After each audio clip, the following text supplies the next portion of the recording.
जय हिंद। नमस्कार साथियों, आप सभी लोगों का मोस्ट वेलकम है आज के इस नए क्लास में। साथियों, आज के इस क्लास में हम सभी लोग जो है पढ़ने वाले हैं बीएसएससी कार्यालय परिचारी भर्ती 2026 के एग्जाम के लिए मोस्ट इम्पोर्टेंट प्रीवियस ईयर के क्वेश्चन को, जो कि साथियों आपके बीएसएससी कार्यालय परिचारी भर्ती 2026 के एग्जाम के लिए जो है काफ़ी इम्पोर्टेंट है। तो आप सभी लोग इस क्लास को बिल्कुल अच्छी तरीके से लास्ट तक देखिएगा और इस क्लास में दिए जाने वाले इन सभी क्वेश्चन को आप अच्छे से जरूर याद कर लीजिएगा, जिससे कि आप जो है अपने एग्जाम में सभी क्वेश्चन को आसानी तरीके से बना पाएंगे। तो चलिए साथियों, क्लास को स्टार्ट करते हैं। उनसे पहले यदि आप इस चैनल पे पहली बार जुड़े हैं तो साथियों आप जो है इस चैनल को सब्सक्राइब कर लीजिए और सब्सक्राइब करके साथियों आप ऑल नोटिफिकेशन को ऑल पे दबा के जुड़ जाइए, जिससे कि जब भी कोई नई क्लास हो सबसे पहले क्लास का नोटिफिकेशन आपके पास जो है साथियों पहुंच सके। तो आप इस चैनल को सब्सक्राइब कर लीजिए, साथ ही साथ आप जो है इस क्लास को भी साथियों लाइक जरूर कर लीजिएगा। तो चलिए क्लास को स्टार्ट करते हैं और देखिएगा साथियों क्वेश्चन क्या है। साथियों क्वेश्चन है कि बिहार का कौन सा जिला साक्षरता प्रतिशत के मामले में साथियों सबसे ऊपर है। चलिए बताएंगे साथियों, ये सभी क्वेश्चन साथियों काफी इंपॉर्टेंट और सेलेक्टेड क्वेश्चन है साथियों, जो कि आपके एग्जाम में साथियों 100% ये सभी क्वेश्चन साथियों पूछे जाएंगे। तो आप अच्छे से इन सभी क्वेश्चन को जो है याद जरूर कर लीजिएगा और बताएंगे साथियों कि बिहार का कौन सा जिला साक्षरता प्रतिशत के मामले में सबसे ऊपर है। तो याद रखेंगे साथियों, ये हो जाएंगे रोहतास जिला। ऑप्शन ए सही जवाब है साथियों, रोहतास जिला होगा। अगला क्वेश्चन देखिएगा साथियों कि शेरशाह सूरी का मकबरा कहाँ स्थित है।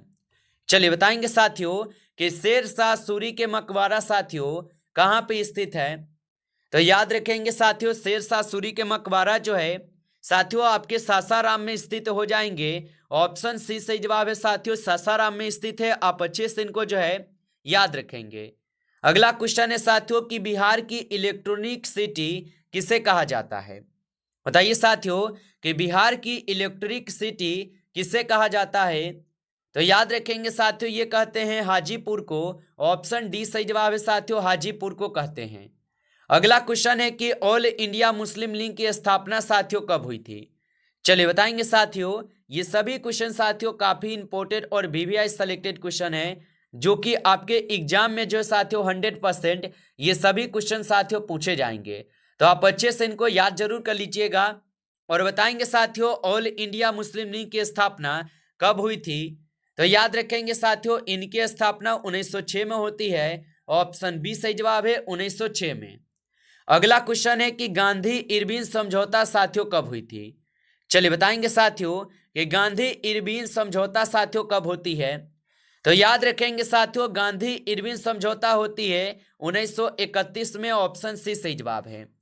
अगला क्वेश्चन है कि भारत का प्रधानमंत्री बनने के लिए निम्नतम आयु सीमा साथियों कितनी वर्ष होनी चाहिए। चलिए बताएंगे साथियों कि भारत का प्रधानमंत्री बनने के लिए निम्नतम आयु सीमा कितनी वर्ष होनी चाहिए। तो साथियों आप याद रखेंगे 25 वर्ष होनी चाहिए। ऑप्शन ए सही जवाब है। अगला क्वेश्चन है कि प्रथम भारतीय नोबेल पुरस्कार विजेता कौन थे। चलिए बताएंगे साथियों कि प्रथम भारतीय नोबेल पुरस्कार विजेता कौन थे। तो साथियों आप याद रखेंगे रविंद्रनाथ टैगोर जी थे। ऑप्शन बी सही जवाब है, यहाँ पे रविंद्रनाथ टैगोर हो जाएंगे। अगला क्वेश्चन है कि पुस्टज के मैदान कहाँ पाए जाते हैं। चलिए बताएंगे साथियों कि पुस्टज के मैदान कहाँ पाए जाते हैं। तो साथियों आप याद रखेंगे पुस्टज के जो मैदान है साथियों ये आपके हंगरी में पाई जाती है। ऑप्शन ए सही जवाब है, हंगरी में होगा। अगला क्वेश्चन है कि रोहतास जिला का साक्षरता दर कितने प्रतिशत होता है।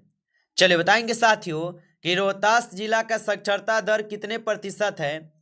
तो साथियों आप याद रखेंगे ये हो जाएंगे आपके 73.4%। ऑप्शन बी सही जवाब है, याद रखेंगे। अगला क्वेश्चन है साथियों कि साक्षरता की दृष्टि से बिहार का स्थान देश में कौन सा है। चलिए बताएंगे साथियों, तो साक्षरता की दृष्टि से बिहार का कौन सा स्थान है देश में।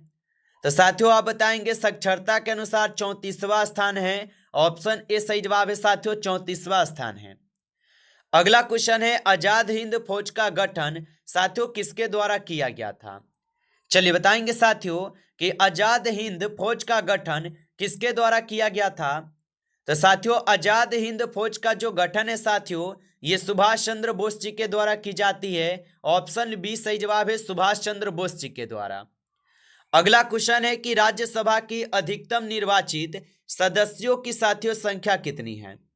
बताइए साथियों, तो राज्यसभा की अधिकतम निर्वाचित सदस्यों की संख्या कितनी है। तो साथियों आप याद रखेंगे ये हो जाएंगे अधिकतम 250। ऑप्शन ए सही जवाब है, 250 हो जाएंगे।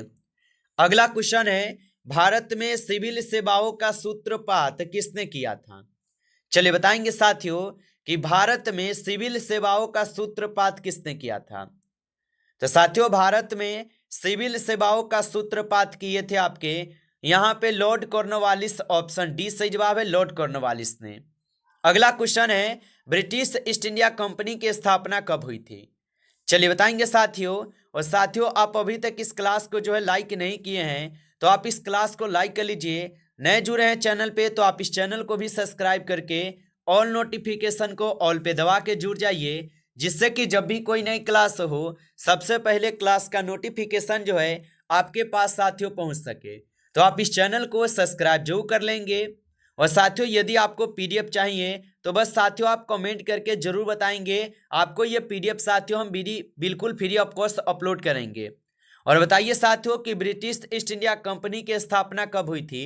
तो याद रखेंगे साथियों 1600 ईस्वी में। ऑप्शन बी सही जवाब है। अगला क्वेश्चन है भारतीय संविधान में कुल कितने भाग हैं। चलिए बताएंगे साथियों भारतीय संविधान में कुल कितने भाग हैं। तो साथियों याद रख लेंगे भारतीय संविधान में जो है साथियों कुल आपके 22 भाग हो जाएंगे। ऑप्शन डी सही जवाब है, 22 भाग है। अगला क्वेश्चन है कि बक्सर का युद्ध साथियों कब हुआ था। चलिए बताएंगे साथियों कि बक्सर का युद्ध जो है साथियों कब हुआ था। तो साथियों बक्सर का जो युद्ध है साथियों ये आपके 1764 में होते हैं। ऑप्शन यहाँ पे बी सही जवाब है, 1764 में। अगला क्वेश्चन है कि उदयपुर झील बिहार के किस जिले में स्थित है। चलिए बताएंगे साथियों कि उदयपुर झील बिहार के किस जिले में स्थित है। तो याद रखेंगे साथियों उदयपुर झील जो है साथियों ये बिहार के आपके कौन से जिले में स्थित है। तो आप बताएंगे साथियों ये पश्चिमी चंपारण में है। ऑप्शन ए सही जवाब है। अगला क्वेश्चन है कि पाटलिपुत्र के संस्थापक कौन है। चलिए बताएंगे साथियों कि पाटलिपुत्र के साथियों संस्थापक कौन है। तो याद रखेंगे साथियों पाटलिपुत्र के संस्थापक जो है साथियों यहां पे हो जाएंगे आपके अजात शत्रु। ऑप्शन बी करेंगे सही जवाब, अजात शत्रु है, याद रखिएगा। अगला क्वेश्चन है सिंधु घाटी सभ्यता के लोग जो है किसकी पूजा करते थे। चलिए बताएंगे साथियों कि सिंधु घाटी सभ्यता के लोग किसकी पूजा करते थे। तो साथियों सिंधु घाटी सभ्यता के जो लोग हैं साथियों ये पूजा करते थे पशुपति के। ऑप्शन ए सही जवाब है, पशुपति के। अगला क्वेश्चन है कि 14 अप्रैल को किस महापुरुष की जयंती मनाई जाती है। चलिए बताएंगे साथियों कि 14 अप्रैल को किस महापुरुष की जयंती मनाई जाती है। तो साथियों ये मनाई जाती है आपके डॉक्टर भीमराव अंबेडकर जी के। ऑप्शन डी सही जवाब है, डॉक्टर भीमराव अंबेडकर जी के मनाए जाते हैं। अगला क्वेश्चन है कि लोकपाल की स्थापना पहली बार कब की गई थी। चलिए बताएंगे साथियों कि लोकपाल की स्थापना पहली बार कब की गई थी। तो साथियों याद रखेंगे इनकी स्थापना जो है 1809 में पहली बार की जाती है। ऑप्शन बी सही जवाब है, 1809 में होगा। अगला क्वेश्चन है ब्रह्म समाज की स्थापना साथियों कब की गई थी। चलिए बताएंगे साथियों कि ब्रह्म समाज की स्थापना साथियों कब की गई थी। तो याद रखेंगे साथियों ब्रह्म समाज की स्थापना जो है साथियों आपके 1828 में की जाती है। ऑप्शन सी सही जवाब है, 1828 में। अगला क्वेश्चन है कि जिला न्यायाधीश की नियुक्ति साथियों की जाती है। चलिए बताएंगे साथियों कि जिला न्यायाधीश की नियुक्ति जो है साथियों की जाती है। तो साथियों जिला न्यायाधीश की जो नियुक्ति है साथियों ये नियुक्ति राज्यपाल के द्वारा की जाती है। ऑप्शन ए सही जवाब है, राज्यपाल के द्वारा। अगला क्वेश्चन है बिहार विधान परिषद की पहली बैठक किस वर्ष जो है साथियों बुलाई गई थी। तो साथियों बिहार विधान परिषद की जो पहली बैठक है ये किस वर्ष बुलाई गई थी। तो साथियों आप याद रख लेंगे यहाँ पे इस क्वेश्चन का सही जवाब ऑप्शन सी होगा, 1913 में बुलाई गई थी। ऑप्शन सी सही जवाब है। अगला क्वेश्चन है कि राष्ट्रपति को किस अनुच्छेद के अंतर्गत यह अधिकार प्राप्त है कि वह वित्तीय आपातकाल लागू कर दे। चलिए बताइए साथियों, तो राष्ट्रपति को किस अनुच्छेद के अंतर्गत यह अधिकार प्राप्त है कि वह वित्तीय आपातकाल लागू कर दे। तो साथियों ये दिए गए हैं उनके अनुच्छेद 360 के तहत। ऑप्शन ए सही जवाब है, अनुच्छेद 360 के तहत उनके ये शक्ति मिले हैं। अगला क्वेश्चन है कि बिहार लोक सेवा आयोग अपने कार्य रूप में कब आया था। चलिए बताइए साथियों, तो बिहार लोक सेवा आयोग अपने कार्य रूप में कब आया था। तो याद रखेंगे साथियों 1949 में आते हैं। ऑप्शन बी सही जवाब है, याद रखिएगा। अगला क्वेश्चन है बिहार की सिल्क नगरी के नाम से कौन प्रसिद्ध है। चलिए बताएंगे साथियों कि बिहार की सिल्क नगरी के नाम से कौन प्रसिद्ध है। तो साथियों बिहार की सिल्क नगरी के नाम से जो है साथियों यहाँ पे प्रसिद्ध है भागलपुर। ऑप्शन सी सही जवाब है साथियों, भागलपुर प्रसिद्ध होगा। अगला क्वेश्चन है कि भारत का सबसे बड़ा संग्रहालय कहाँ स्थित है। चलिए बताएंगे साथियों कि भारत का सबसे बड़ा संग्रहालय कहाँ स्थित है। तो साथियों भारत का सबसे बड़ा संग्रहालय जो है साथियों ये स्थित हो जाएंगे कोलकाता में। ऑप्शन यहाँ पे बी सही जवाब है साथियों, कोलकाता में होगा।